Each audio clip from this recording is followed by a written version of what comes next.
tes ailes. Sous tes ailes. Couvre-moi.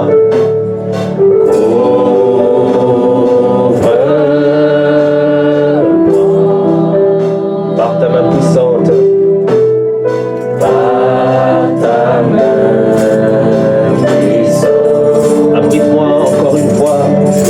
Oh, oui, ah.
approche devant toi.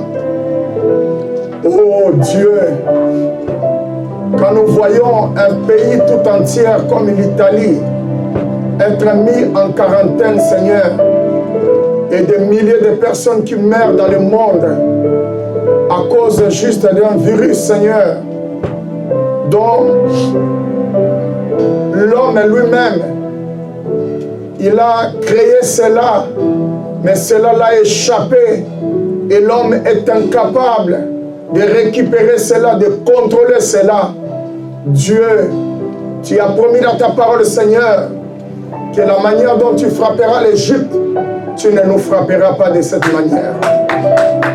Ainsi, Seigneur, avec beaucoup d'humilité, Seigneur, nous venons devant toi en courbant nos têtes vers la poussière de la terre d'où tu nous as tirés, Seigneur, pour te demander de nous accorder la grâce, de faire grâce à nos familles, Seigneur, de nous aider, Seigneur Dieu, de nous protéger. Aide-nous, Seigneur, à respecter les consignes, car ton prophète nous a enseigné que nous devons respecter les consignes du médecin. Ainsi, pardonne nos péchés, nos manquements, guéris nos malades, fais-nous grâce au nom du Seigneur et Sauveur Jésus-Christ, que nous aimons de tout notre cœur. Amen. Que Dieu soit. 5 versets 1 à 13. Je lis l'Écriture. Puis je vis à la main droite de celui qui était assis sur le trône un livre écrit en dedans et en dehors scellé de 7 sceaux. Et je vis un ange puissant qui criait d'une voix forte: qui est digne d'ouvrir le livre et d'en rompre le sceau? Et personne dans le ciel, ni sur la terre, ni sous la terre, ne put ouvrir le livre ni le regarder.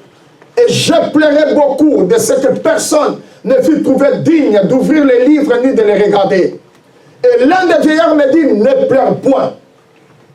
Voici, le lion de la tribu de Juda, le rejetant de David, a vaincu pour ouvrir le livre et ses 7 sceaux.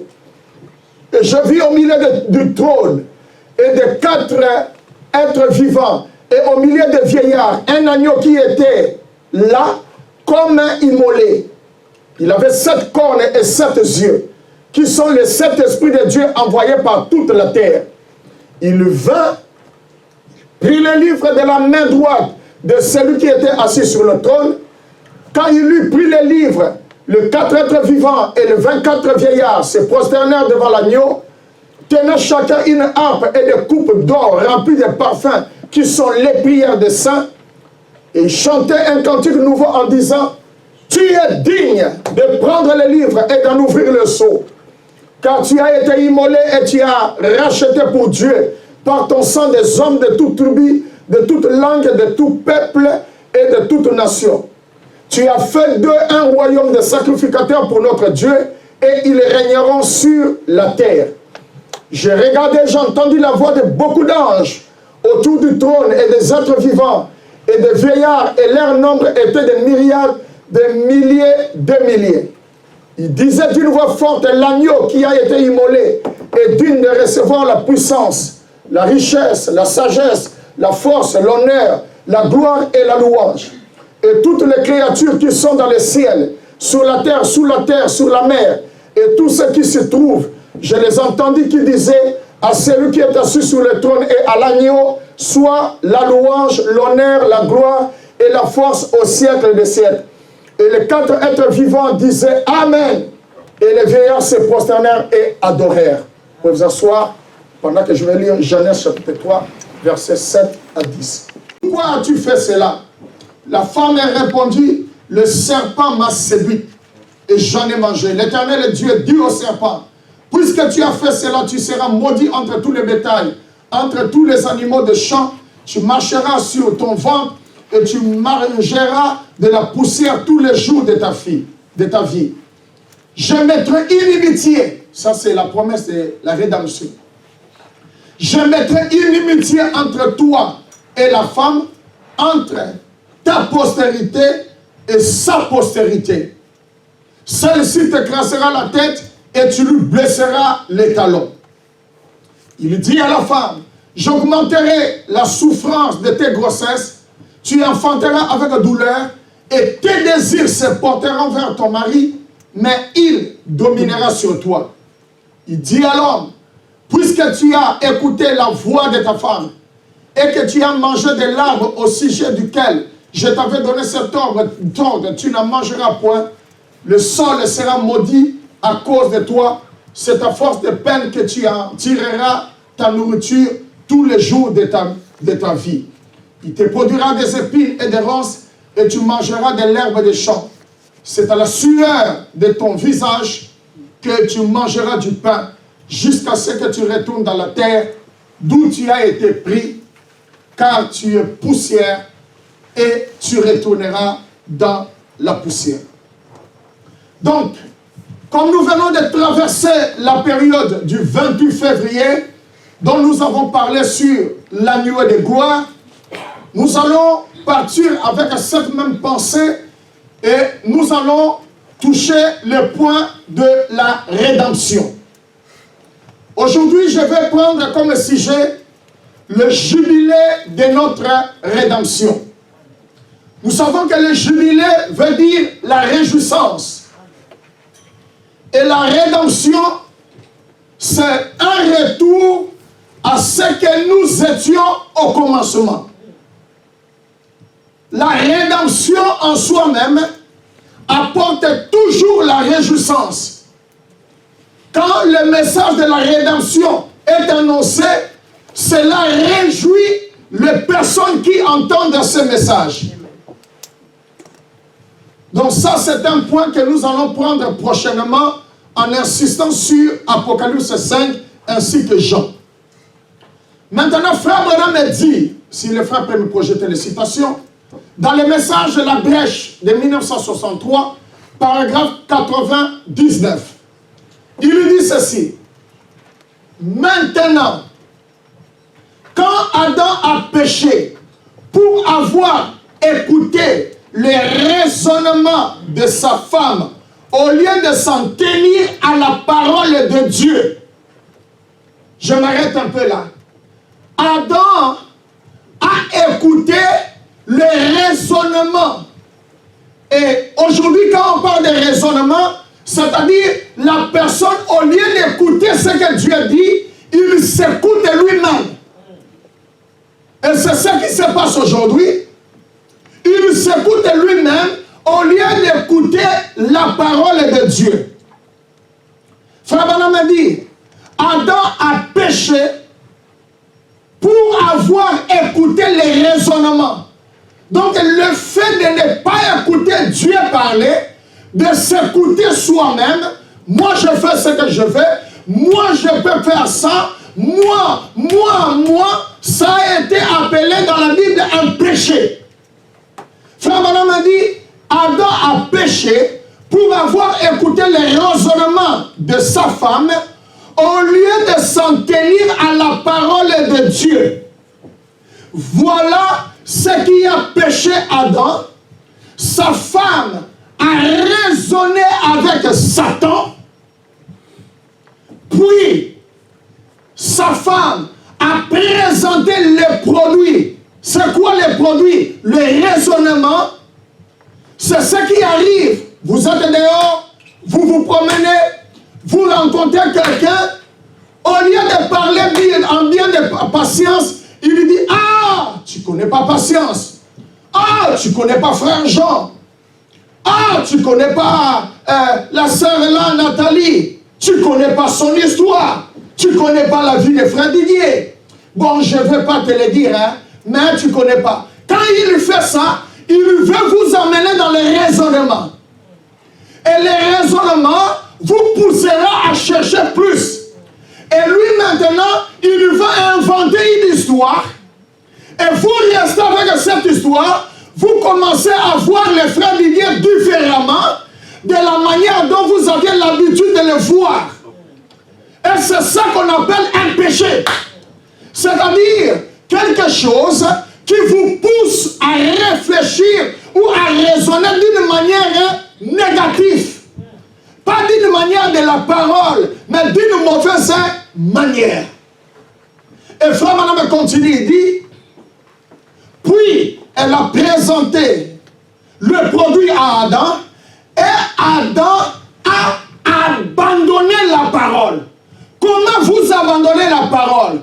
C'est-à-dire, au lieu de suivre ce que la parole dit, qu'est-ce que la parole dit? Je n'ai pas le droit d'écouter les mauvaises choses sur les frères. Je n'ai pas le droit d'apprêter mes oreilles à de mauvaises nouvelles. Je n'ai pas le droit de faire cela. C'est-à-dire que si je le fais, j'accomplis exactement ce qu'Adam avait fait. Et Adam, en faisant cela, qu'est-ce qui est arrivé?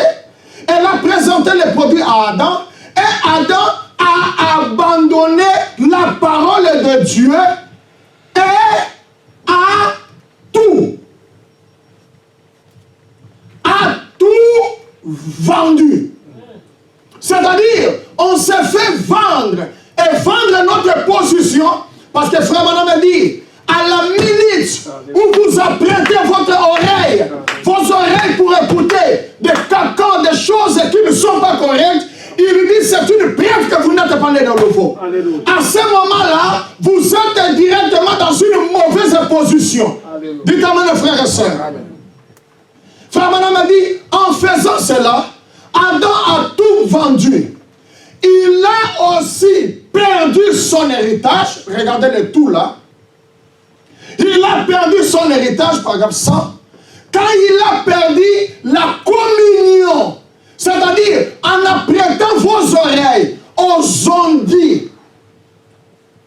de gens sur d'autres personnes, vous vendez votre communion. Vous n'êtes plus en communion avec le Créateur. Il avait vendu son droit à la vie.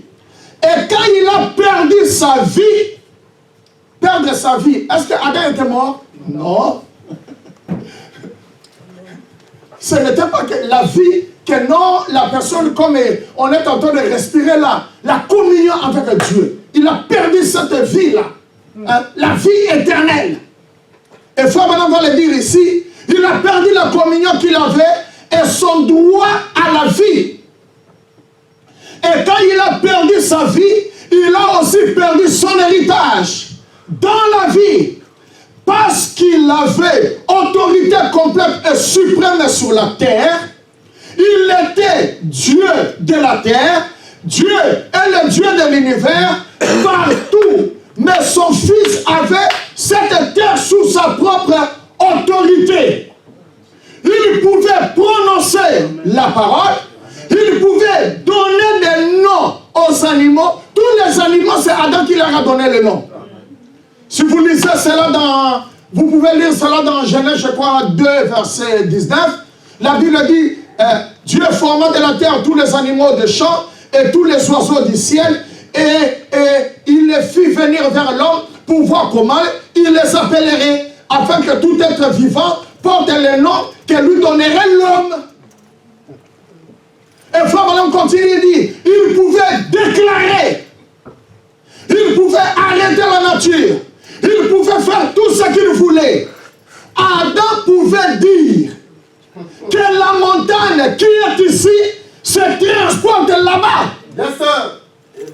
Et c'était fait. N'oubliez pas, la rédemption s'est ramenée à ce que nous étions. Amen. Amen. Amen. Adam pouvait dire que l'arbre qui est ici se déracine et soit planté là-bas. Et cela était fait. Voyez, en effet, il détenait l'autorité complète et suprême en tant que Dieu mineur au-dessous de Dieu notre Père. Au-dessous de Dieu notre Père. Parce qu'il était un fils de Dieu. C'est ce qu'Adam était. Il était un Dieu mineur. Il pouvait prononcer la parole et la chose était faite. Et Frère Branham continue, il dit, Adam a perdu son héritage, la terre. Donc, elle est, dans son héritage de la terre, elle est passée de ses mains à celle de celui auquel il a tout vendu, Satan. Il y a eu un passage, une passation de l'un à l'autre. Adam, en désobéissant à la parole, il a fait passer l'autorité, tout ce qu'il avait, il a passé cela entre les mains de Satan. Par conséquent, sa vie éternelle, son droit à l'arbre de la vie, son droit à la terre, ça lui appartenait. Et il a perdu tout ça aux mains de Satan. Il l'a fait. Tu peux me donner un tableau, s'il te plaît? Il a fait cela. C'est-à-dire, Adam nous a vendus. Adam a vendu son droit à la vie éternelle, a vendu tout cela. Il a cédé cela à Satan. Maintenant, il y a quelque chose de merveilleux que j'ai beaucoup aimé. C'est que le titre est incontestable. La chose qui donnait à Adam l'autorité sur tout cela, quand Adam l'a perdu, le diable voulait le prendre, mais Dieu l'a récupéré. Parce que c'était la nature de Dieu. Alléluia. Le diable a récupéré le matériel, la terre, tout ça, mais le droit à la vie éternelle, le titre d'incontestable, le diable ne pouvait pas le prendre. Amen. Alors, frère Branham me dit, Adam a tout vendu. C'est-à-dire, Adam nous a pris. Il nous a amenés dans un marché. Il nous a amenés dans les marchés. Il nous a exposés dans les marchés. Et chaque démon venait, le marché en question, c'était ici sur la terre. Chaque démon venait, il regardait, il lui dit, toi tu seras coureur de chipons, toi tu seras un voleur, toi tu seras un menteur, toi tu vas avoir le virus coronavirus, toi tu vas avoir la malaria, toi tu vas avoir le problème de dos, ça ne finira jamais. Toi, tu dois avoir les problèmes de tension. Toi, tu dois avoir l'handicap tel. Toi, tu dois être pauvre. Toi, tu dois être malheureux. Toi, tu dois être ceci. Toi, tu dois être cela. Et chaque démon, parce qu'il y a Satan, Lucifer, le chef, et il y a des démons partout. Et ces démons-là prenaient chaque personne. Ils lui te prennent, toi, tu vas aller servir pour ça. Toi, tu vas aller servir sur ça. Toi, pour ça. Et chacun était sous l'autorité d'un démon. C'est Adam qui nous a amenés là-dedans. Et en ce moment-là, frère Branham a dit, nous sommes devenus des esclaves. Un esclave, il est sous le contrôle de quelqu'un d'autre. Et la personne fait de cet esclave ce qu'il veut. Hein? C'est la situation que nous nous sommes retrouvés sur la terre. Il y a un monsieur au Congo. Ce monsieur-là s'appelle Lambert Mende. Lambert Mende. Quand le monsieur dit la vérité, la vérité ne sort jamais de sa bouche. Il ment en te regardant droit dans les yeux sans cligner d'œil. Hein? Nous, quand tu es en train de dire quelque chose qui n'est pas correct, tu as un instant, tu as toujours tendance à... mais lui, il ment. Donc le diable des mensonges fait chair. Et nous avons beaucoup de gens, ils ne savent pas quand est-ce qu'il ment. Il ne sait pas quand est-ce qu'il dit la vérité. Tellement qu'il ment, hein, que sa vie est devenue un mensonge. Il trouve que non, ce qu'il dit c'est normal. Il a parlé sur ça, c'est normal. Il a menti sur ça, c'est normal. Et il y a des gens dont la maladie l'a enveloppé toute sa vie. Et c'est quoi? C'est le diable. C'est que nous, dans le marché, dans le marché où le diable nous a placés, où Adam nous a fait vendre par le diable, alors nous sommes devenus donc inutiles. On était là, l'autre attrape telle maladie, l'autre attrape telle maladie. Chaque virus qui vient sur la terre peut nous atteindre. C'est-à-dire, vous êtes sans défense. Hein? Il n'y a pas d'anticorps. Quand les diables, par exemple, on parle de virus de sida, quand cela vient, la première chose, il tue toutes les défenses. C'est-à-dire, vous ne pouvez plus vous défendre. Telle chose arrive, vous l'embrassez. Telle autre chose arrive, vous l'embrassez. Telle autre chose arrive, vous l'embrassez. Mais il faut avoir un peu de personnalité. Sans défense. Et le diable a enlevé tout ce qu'on avait comme défense. Notre défense, c'était la parole. Alléluia. Quand on enlève la parole, tu deviens sans défense. Amen. Alors Dieu, quand il a vu que Adam nous a livrés au diable, il nous a confiés à Satan, il nous a vendus à Satan, et que Satan nous a menés dans le marché des esclaves. Alors Dieu dit à la femme, je te donnerai une semence. La semence de la femme écrasera la tête du serpent. Alléluia. Dieu donne la promesse du Rédempteur. Amen. Maintenant, frère Branham me dit dans le message, le parent rédempteur de 1960, paragraphe 184 en descendant. Écoutez ce que frère Branham me dit. Pendant que nous sommes là, l'autre esclave, parce que chacun de nous, vous êtes esclave de la chose qui vous domine. Amen. La chose dont vous êtes incapable de dominer, vous êtes automatiquement esclave de cela. Alors, paragraphe 194, frère Branham me dit, en fait, le mot, en descendant en bas, ah, merci beaucoup. En fait, le mot rédemption en grec s'appliquait au fait de retirer un esclave du marché. Alléluia. Amen.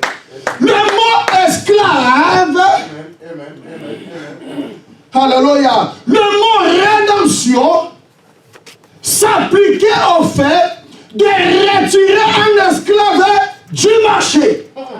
Donc, quand Adam nous a vendus, le diable nous a pris, il nous a emmenés au marché.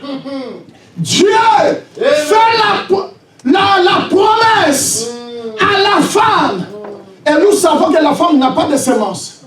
Alors d'où viendra cette semence? Parce que c'est l'homme qui a la semence. Dieu donc il devait se créer lui-même en tant que rédempteur dans le sang de Marie.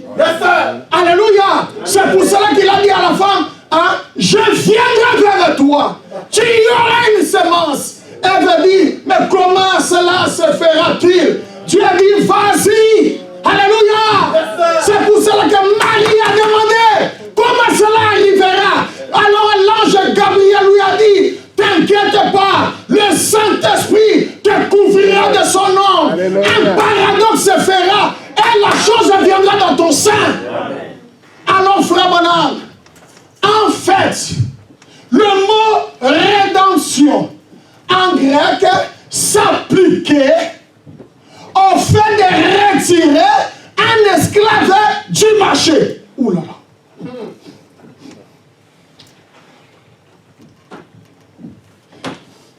Ici, l'esclave Jean. Ici, l'esclave Didier. Ici, l'esclave Mamie. Ici, l'esclave Mohamed. Mohamed. Ici, l'esclave, c'est pas moi, Jonas. Ici, l'esclave tel et tel et tel.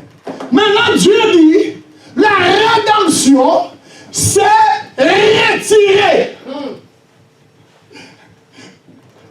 C'est-à-dire, Jean, quand Jean entend la rédemption, Dieu retire les gens du marché des esclaves. Et le diable n'aura plus jamais le droit de faire des gens ce qu'il veut. On dit amen les frères. Frère Branham dit, je ne peux pas épeler les mots grecs en ce moment. Mais il signifie retirer l'esclave du marché. Il dit racheter. Alléluia. Yes, sir. Paragraphe 195. Quand un homme avait mal agi, son maître le vendait comme esclave, à vrai dire, jusqu'à sa mort. Il se retrouve au marché. Il est esclave. Mais, alléluia. Oh, merci Seigneur Jésus-Christ. Mais, un homme vient. Un homme digne. Nous avons lu dans Apocalypse 5. La Bible dit qui est digne. Alléluia. Et la seule personne qui était digne, c'est le Seigneur Jésus-Christ. Acclamons le Seigneur Jésus. Acclamez le frère. Alléluia. Un homme digne. Dans d'autres traductions, dans d'autres citations, frère Branham dit un dignitaire. Parce que pour être digne, il faut être capable, être fort, remplir les conditions. Qui est capable de le faire, et il aperçoit Jean. Celui-ci trouve grâce à ses yeux. Il le rachète. Cela le retire du marché et il le prend pour lui-même. C'est ça, non? C'est ça. Remarquez. Et cet esclave, une fois racheté, ne peut plus. Yes, sir. Amen. Oh frère, on ne peut plus avoir peur. Non, on ne peut plus avoir peur des maladies. Alléluia. Frère Branham m'a dit, ne peut plus. Jamais être revendu au marché. Oh frère. Amen. Amen. Amen. Ne peut plus jamais être revendu au marché. Il ne peut plus jamais être revendu. Il est marqué. Wow.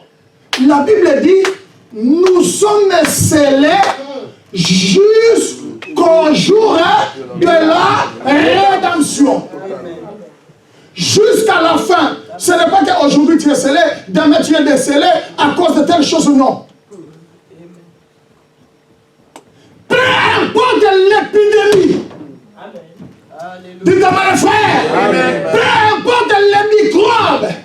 Peu importe l'ampleur de la chose. Cette personne-là, cela ne peut pas le toucher. Yes, sir. Amen. Amen. Yes, sir. La Bible dit, quand l'ange de la mort venait, Dieu lui a dit, alléluia, ne touche pas ceux qui ont le sang de Dieu. C'est quoi le sang de Dieu? Le baptême du Saint-Esprit. Dieu te remercie. Non, c'est impossible. Frère, je vais vous dire une chose. Quand quelqu'un connaît sa position, quand quelqu'un connaît ses choses, même si une chose s'est produite dans son corps, sans prendre des médicaments, sans voir un médecin, sans quoi que ce soit, il reconnaît sa position. Il lui dit, Satan, je suis une propriété de Dieu. Frère, peu importe la dimension de la chose va disparaître. Alléluia. C'est ce que nous croyons, frère. Frère, mon homme a dit, et si on s'était suffisamment soucié soucié de lui une fois pour les racheter. Donc Dieu, il s'est tellement soucié de gens pour les racheter. Hein? Jamais plus on ne pouvait les revendre comme esclaves. Jamais il ne peut plus être sous le contrôle de qui que ce soit. Alléluia. Amen. Oh, Dieu est bon, frère. Amen. Il y a un chant qu'on chante. Je suis racheté. Répondez, vous répondez seulement. Je suis racheté. Vous répondez sur ce que vous répétez ce que moi je dis. Je suis racheté. Je suis racheté par le sang de l'agneau, par le sang de l'agneau. Je suis racheté, je suis racheté par le sang de l'agneau. Oh, je suis racheté par le sang de l'agneau. Attends.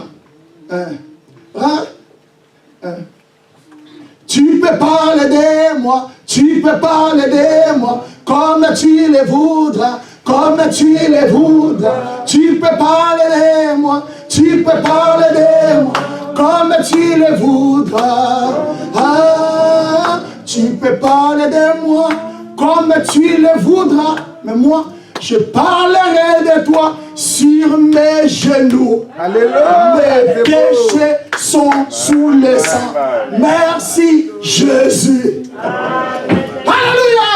Peu importe ce que le monde dit, je suis racheté. Amen. Et paragraphe 196, frère Madame dit, oh Dieu soit loué, de ce qu'une fois, un homme vient à Christ et est racheté par le sang de celui-ci. Le diable.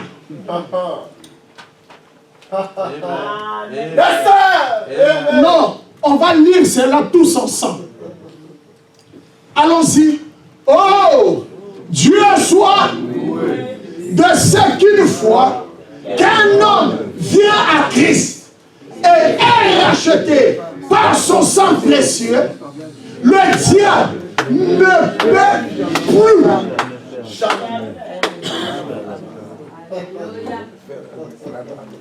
plus jamais faire de vous un esclave de nouveau. Amen. Jamais.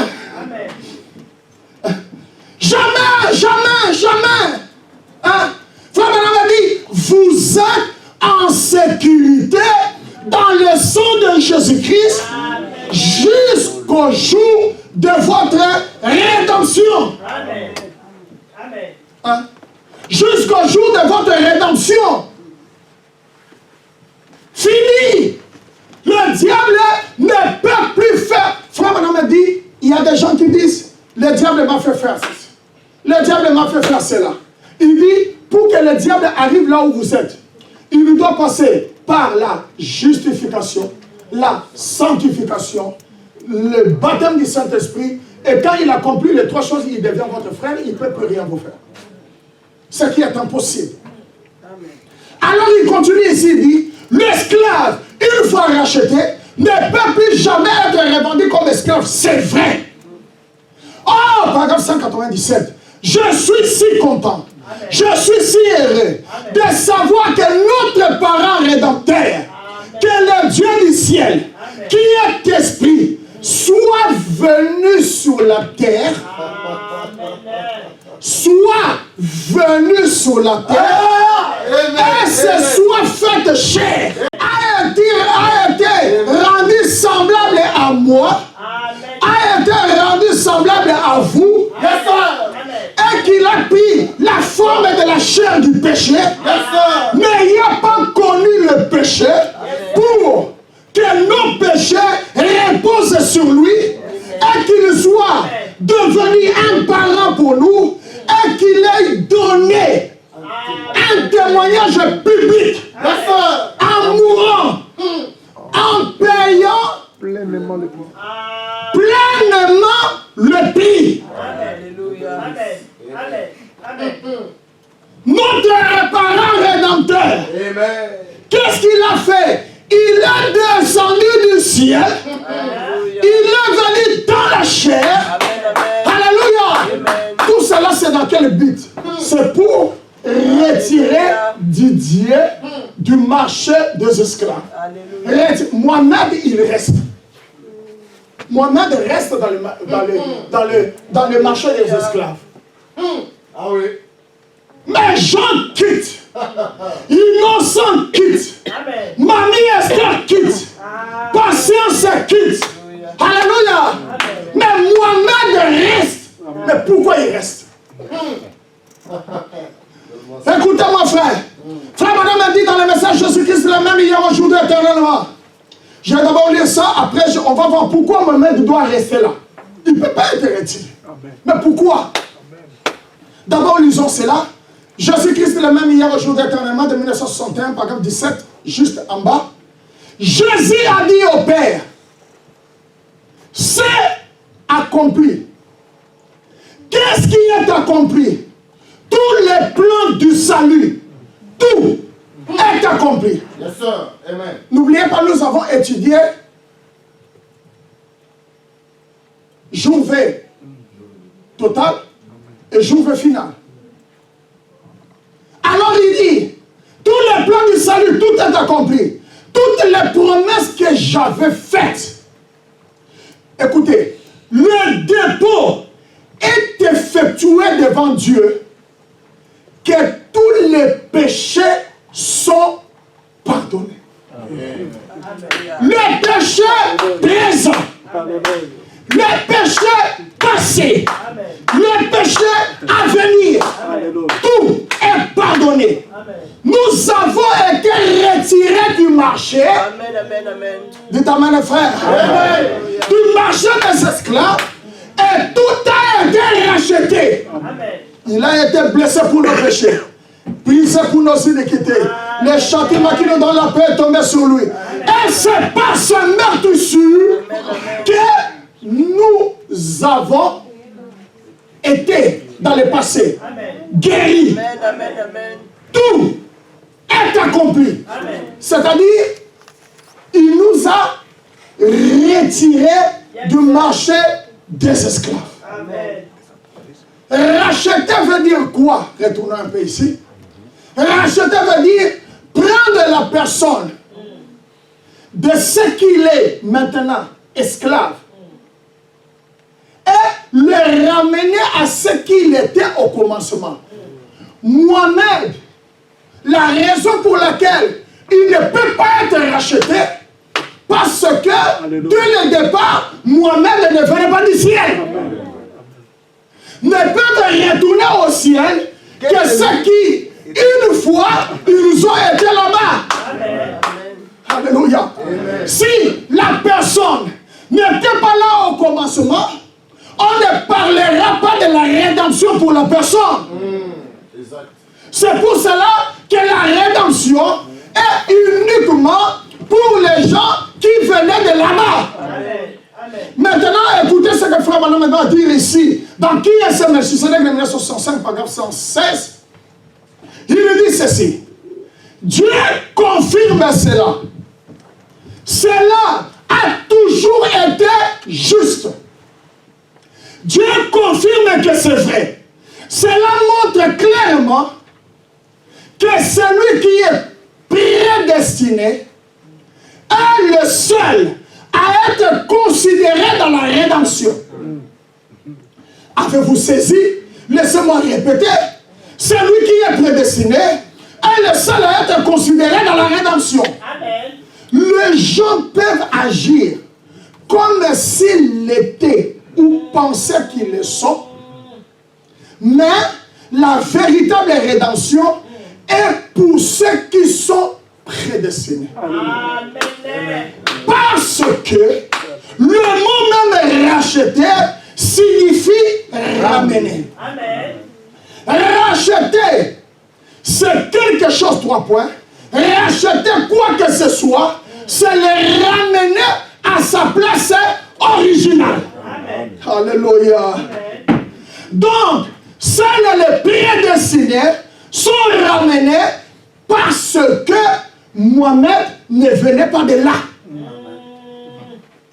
Parce que les autres ne venaient pas de là. Regardez Jésus quand Jésus est venu sur la terre. Dans Jean chapitre 5, Jésus dit 6, verset 44, Jésus dit ceci. Nul ne peut venir à moi si le Père qui m'a envoyé ne l'attire. Et je, c'est-à-dire ces gens-là, je les ressusciterai au dernier jour. Maintenant il dit, il est écrit dans les prophètes, ils seront tous enseignés de Dieu. Ainsi, quiconque a entendu le Père et a reçu son enseignement vient à moi. Quand est-ce qu'ils ont reçu son enseignement? C'était quand ils étaient encore dans la pensée de Dieu. C'est là où nous avons reçu l'enseignement de Dieu. C'est pour cela que vous remarquerez, mes frères et sœurs, que cette sœur-là, que ces frères-là, ils passent par des difficultés, ils passent par des ceci, cela, ils rétrogradent, ils se cognent la tête, ils se cognent les pieds, mais ils se tremblent toujours à l'église. Ils se cognent la tête est fracassée, mais vous le voyez quand même venir à l'église. On casse son bras, vous le voyez simplement venir. Parce que la rédemption, frère, c'est pour les prédestinés. Et la prédestination est plus forte que tout. Alléluia. Nous avons été auprès du Père. Amen. Mais les circonstances ont fait, les circonstances plus la volonté de Dieu ont fait qu'on puisse se retrouver ici sur la terre.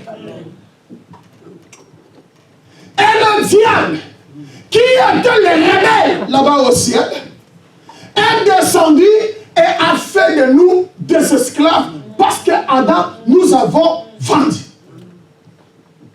Donc, la rédemption concerne uniquement les gens qui étaient dans la pensée de Dieu. Amen. Et ces gens-là ont été enseignés par Dieu lui-même. Nous allons prendre le type de l'église qui est Israël. Frère Madame a dit, Israël, c'est le type de notre église. Avant que les enfants d'Israël se retrouvent en Égypte, les enfants d'Israël étaient d'abord à Canaan. Ils étaient à Canaan avec leur père Jacob et la famille les a poussés à aller en Égypte. Ils sont arrivés en Égypte. Ils vivaient en Égypte. Pharaon a acheté des choses pour eux. Ils étaient riches en Égypte. Ils avaient tout en Égypte. Mais ils n'ont jamais été des Égyptiens. Ils mangeaient les choses de l'Égypte. Ils buvaient les choses de l'Égypte. Mais ils n'ont jamais été devenus des Égyptiens. Ils parlaient égyptien, mais ils n'étaient pas égyptiens. Alléluia. Ils mangeaient égyptien, mais ils n'étaient pas égyptiens. La semence, parole qui circulait dans leurs veines, c'était la semence hébreu. Amen. Liée avec la prédestination. Amen. Comme quoi, Canaan, c'est leur territoire. Amen. Maintenant, Dieu avait déjà dit à Abraham, ton peuple sera esclave pendant 400 ans. Et après les 400 ans, je vais faire quoi? Je vais descendre et j'irai pour aller le chercher. Donc Dieu avait déjà promis la rédemption. Que je vais descendre pour aller récupérer ce peuple. Ici c'est Canaan, ici c'est l'Égypte. Ils étaient à Canaan. Par la famine, ils sont allés en Égypte à cause de la famine. Ils étaient ici, mais ils n'ont jamais été égyptiens. Ils ne sont pas nés égyptiens. Alléluia. Maintenant, Dieu avait déjà parlé à Abraham que ton peuple sera esclave. Et après, je vais descendre. Et je vais aller les chercher et le ramener. C'est-à-dire la rédemption. Rédemption. C'est-à-dire je veux le ramener. Le retour à ce qu'ils étaient au commencement. Alors, qu'est-ce qui s'est passé? Frère Branham a dit exactement ce que Dieu a dit aussi de nous. Je prends d'abord l'écriture, Ésaïe 53. Dieu dit, dites à ceux qui ont le cœur troublé, prenez courage, ne craignez point. Vous savez, frère, je vais vous dire une chose. Pour résister dans cet âge et pour gagner dans cet âge, il faut du courage. Amen. Il dit, prenez courage, ne craignez point. Voici votre Dieu, la vengeance viendra. La rétribution de Dieu. Il, un pronom personnel, viendra lui-même et vous sauvera. Alors s'ouvrira les yeux des aveugles, les sourds, les oreilles des sourds, tous ça entendront. Alors le boiteux sautera comme un cerf et la lame du muet éclatera de joie, car des eaux jailliront dans les déserts et des ruisseaux dans la solitude. Les mirages se changera en étant la chose que tu ne vois pas claire là. Ça va se transformer. Et ça va devenir le temps d'eau. C'est-à-dire quelque chose de réel. Amen. Amen. Oh frère. Frère, la récite c'est pour les enfants de Malachie 4. Amen. Et la terre est desséchée en source d'eau.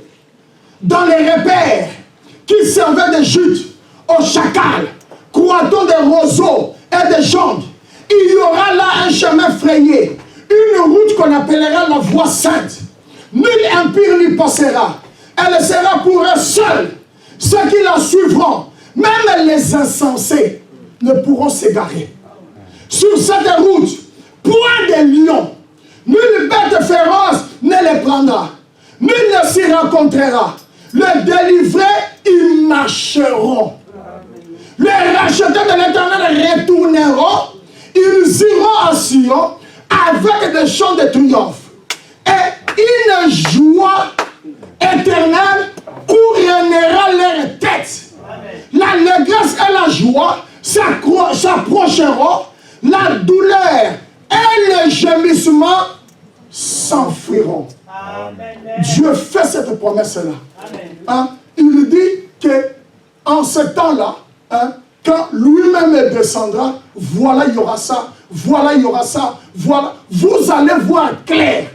Mes frères, si vous ne voyez pas clair, il y a quelque chose qui ne voit pas avec vous. Avec la parole, le message de la rédemption, vous devez voir clair dans votre vie en toutes choses.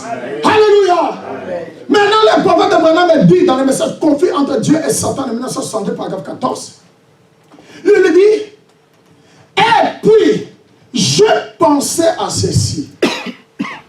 Quand Israël, autrefois esclave, les enfants de Dieu dans l'esclavage, là, en Égypte, eh bien, ils étaient l'héritage de Dieu. Ils étaient l'héritage de Dieu. Tout comme nous. Nous le sommes aujourd'hui. Nous sommes quoi? L'héritage de Dieu. Frère, je suis l'héritage de Dieu. Je ne peux pas marcher avec la peur.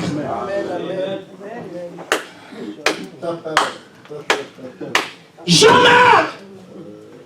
Frère Branham a dit, probablement qu'on leur a amené à manger un temps de pain moisi qu'on jetait et c'était tout ce qu'ils pouvaient obtenir. Tout ce qu'ils pouvaient obtenir en tuer un, c'était exactement comme tuer un chien ou quoi que ce soit d'autre.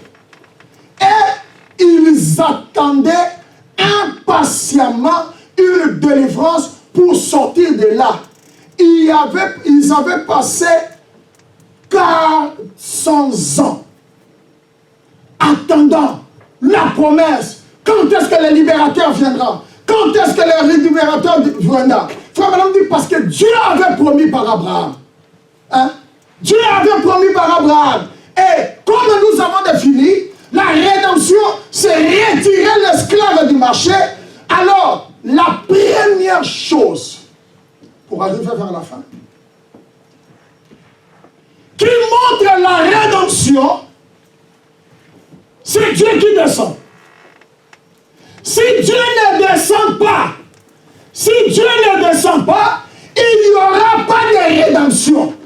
C'est-à-dire, tu dois voir un Dieu descendre dans ta vie. Amen.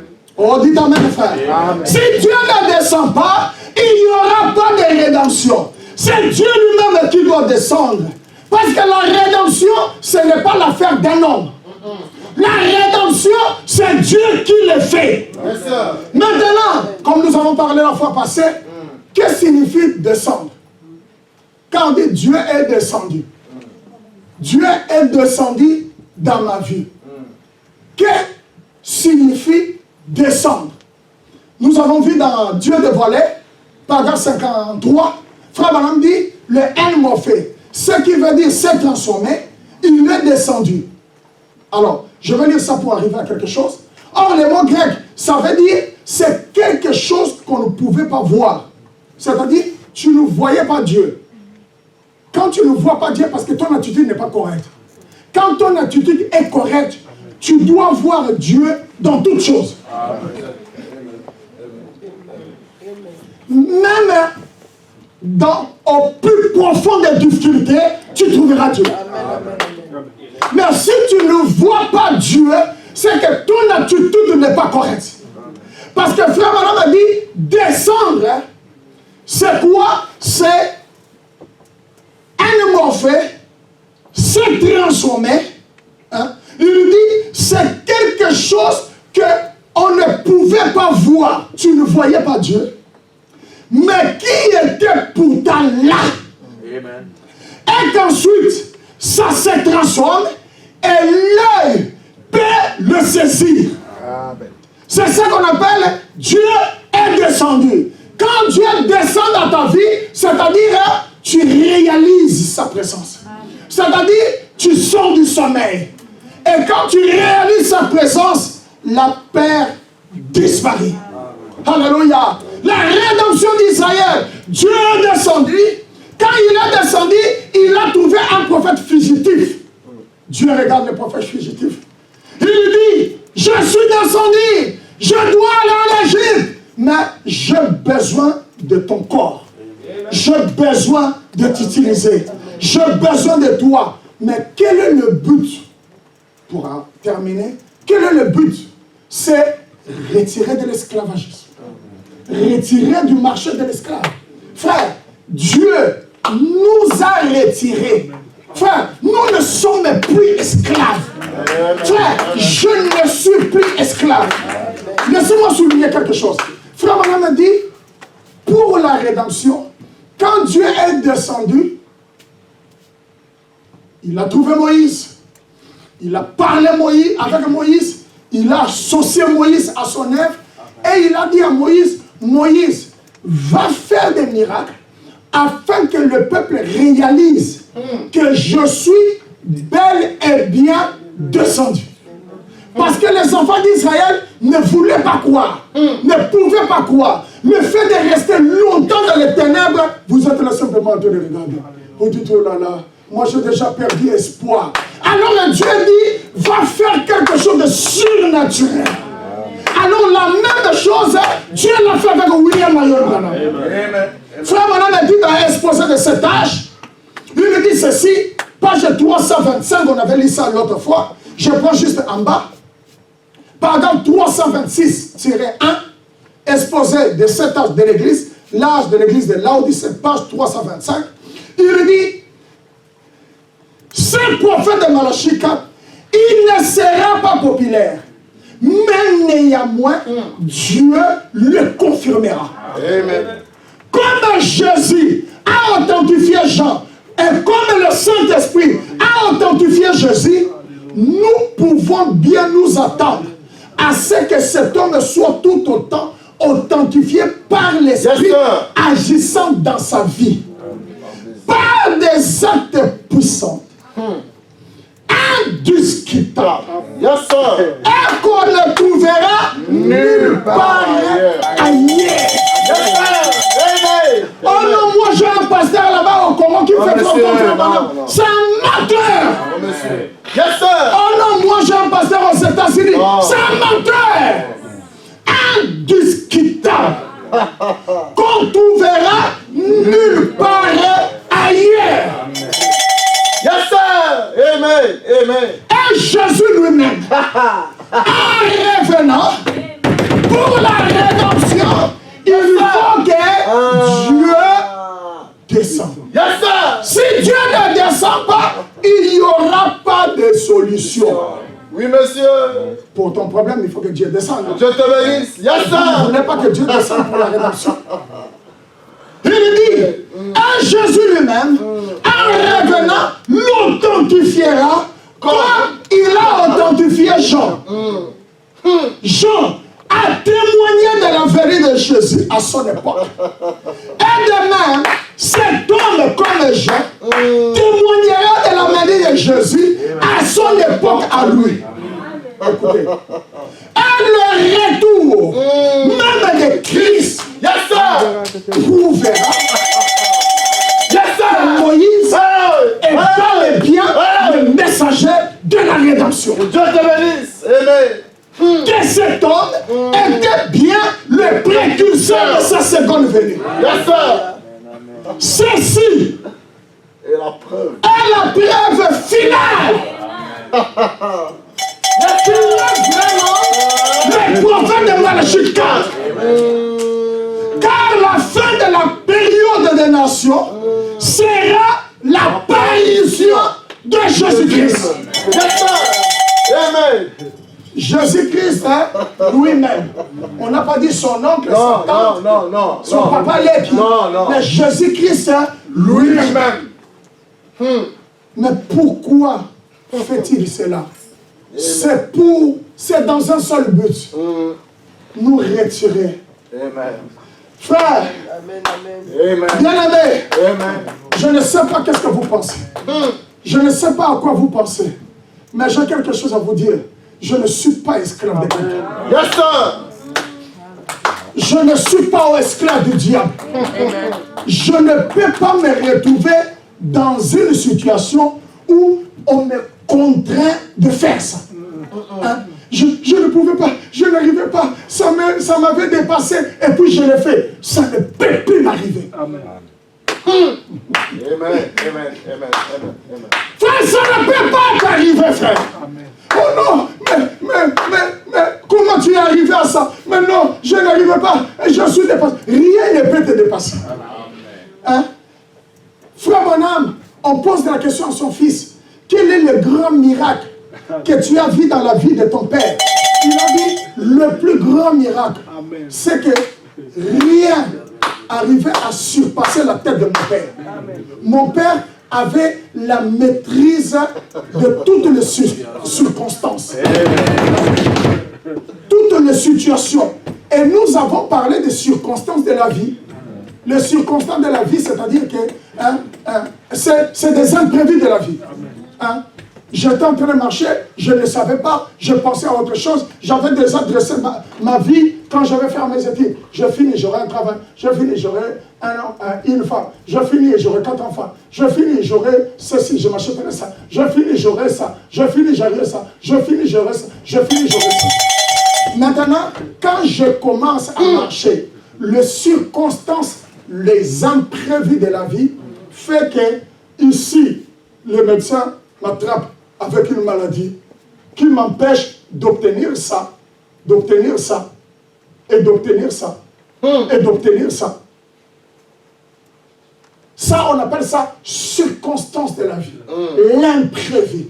Maintenant, quand quelqu'un est racheté, cette personne-là est au-dessus des imprévus. C'est-à-dire, il est au-dessus, au-delà de cela. Yes, sir. Alléluia. Amen. Amen. C'est-à-dire, ça ne le domine pas.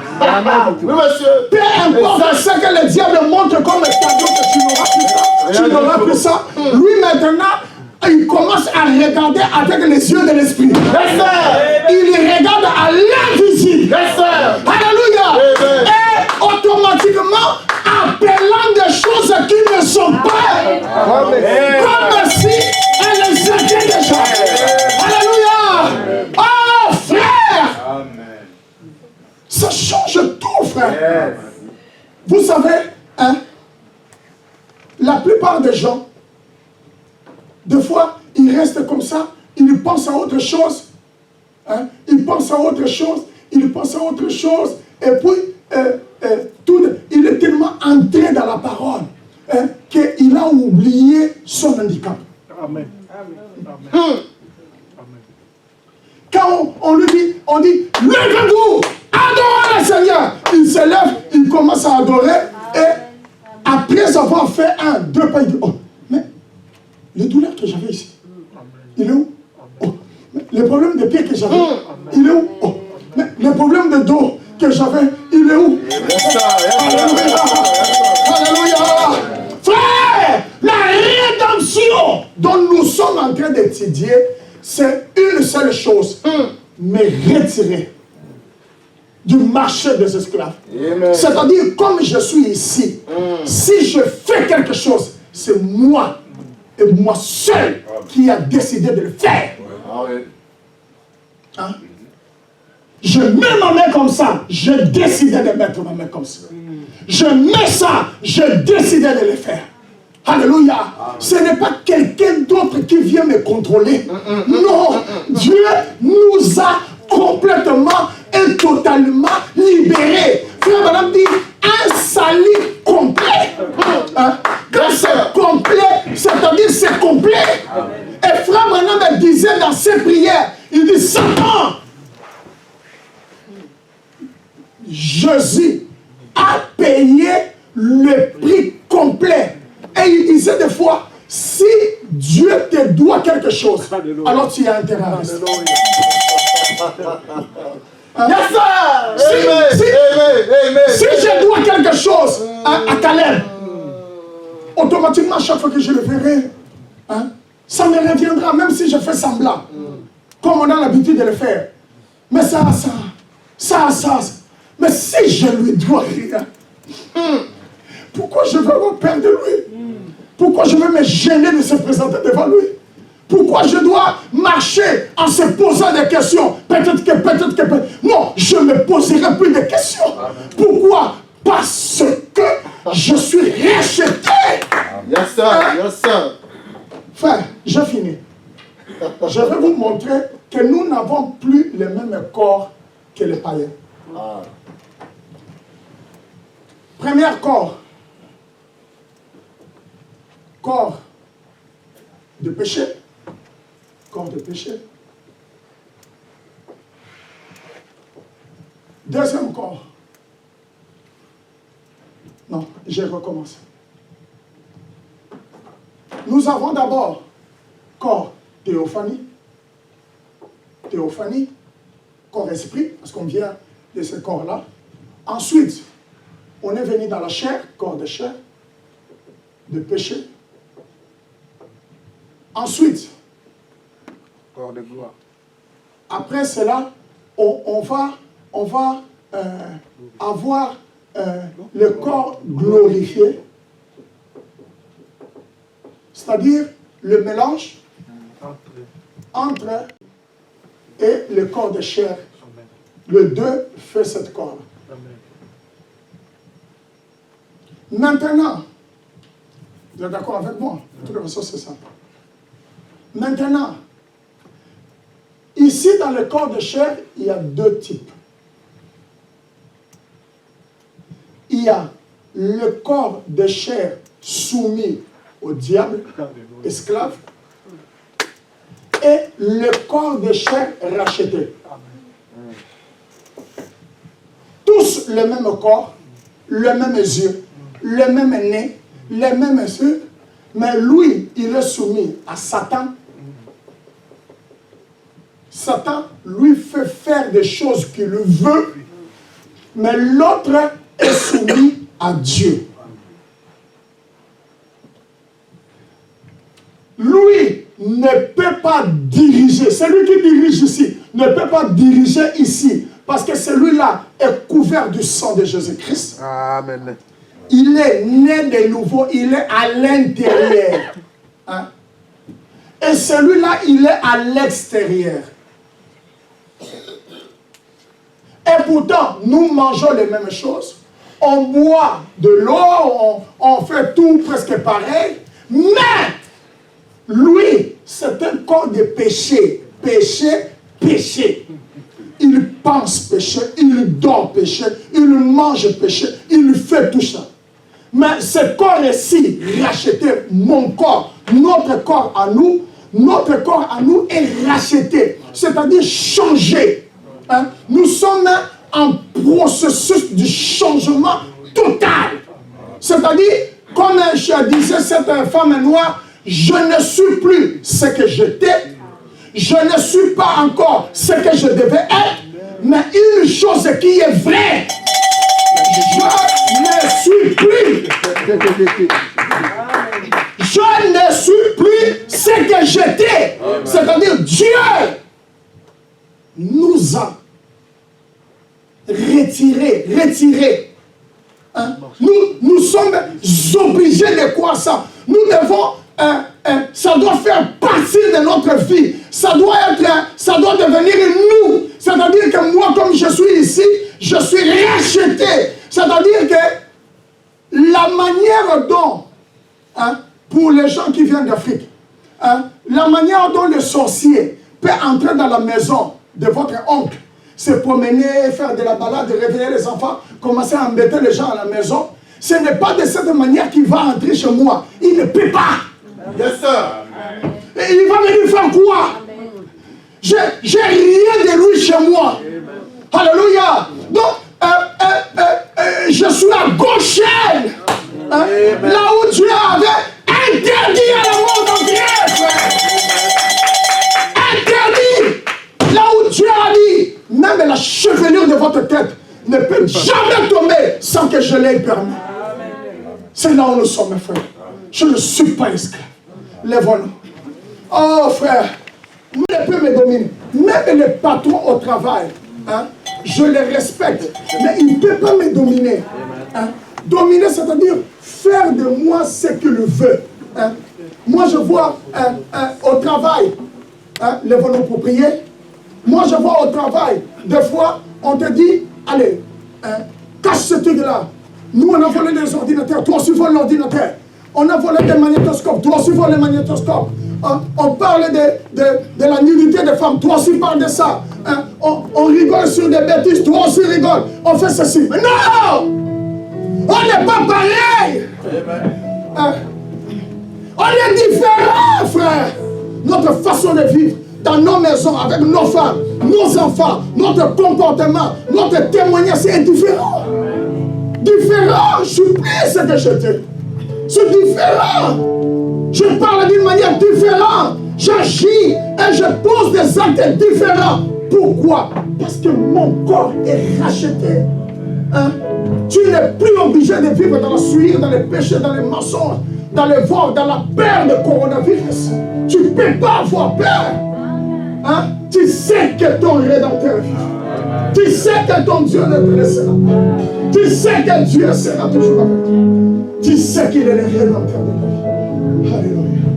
Oh Je Dieu. ne suis plus esclave de la peur. Oui, je ne suis plus esclave. Je suis enfant de Dieu. Je ne suis plus esclave de la peur. Oui, Seigneur. Ah, je suis enfant. Je pense à ma famille, Seigneur, qui ne connaissent pas la parole. Je ne suis Oh, Dieu d'Abraham.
Seigneur, c'est que les diables essayent d'amener, Seigneur. Peu importe les tableaux que les diables amènent, Seigneur, je suis entre tes mains. Et tu as dit, Seigneur, ceux qui sont entre mes mains, personne ne peut les ravir.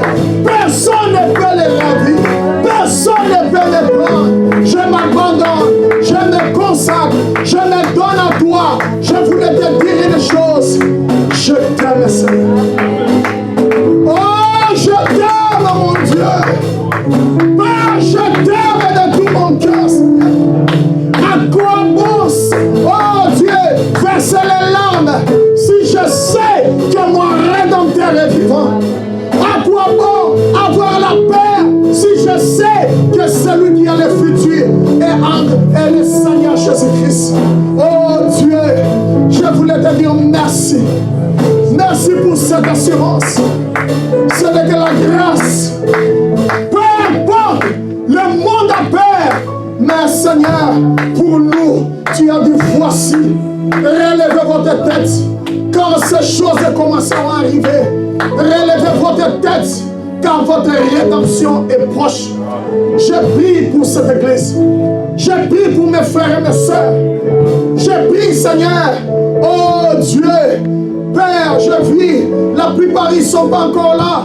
Oh Dieu, nous ne savons pas ce qui leur arrive, mais nous prions pour chacun d'eux, de nos enfants, nos parents, nos membres de famille qui ne connaissent pas la parole, qui n'ont pas cette assurance, nos amis, les gens qui nous aiment, les gens que nous aimons. Oh Dieu, épargnez la mort, Seigneur, épargnez la catastrophe, Seigneur. Accorde la grâce, accorde la miséricorde, Seigneur. Oh Dieu, je prie spécialement pour cette église, spécialement pour mes frères et mes sœurs, pour chaque famille, que le sang de Jésus-Christ soit déployé dans nos linteaux, que le sang de Jésus-Christ soit déployé dans nos vies, Seigneur.